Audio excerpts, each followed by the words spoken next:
Hello everyone, চলে আসলাম আবার একটি ছোট মিনি ব্লগ নিয়ে। আশা রাখছি যে যেখান থেকে আমার এই ব্লগটি দেখতে সকালে ভালো আছো এবং সুস্থ আছো। আমরাও ভালো আছি।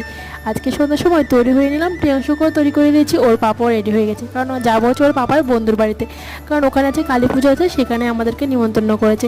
তাই এখন চলে গেলাম, গিয়ে দেখি যে ওরা বাজি ফাটাচ্ছে, মানে মাকে নিয়ে এসেছিলো তাই বাজি ফাটাচ্ছে।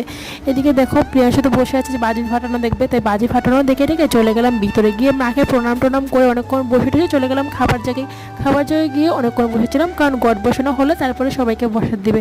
তারপরে দিকে দেখো আমি বসেছিলাম আর প্রিয়াংশু তো মোবাইল দেখতে ব্যস্ত। তারপরে আমাদেরকে প্রসাদ দিয়ে গেলো, এখানে আপেল কলা তারপর লাড্ডু দিয়ে গেছে, তারপর দিয়ে গেলো খিচুড়ি প্রসাদ বেগুনি, তার সাথে হচ্ছে পাঁচমিশালি গ্যাট। এই খিচুড়ি প্রসাদ গ্যাটটা খেতে তো আমার অনেক অনেক অনেক ভালো লাগে।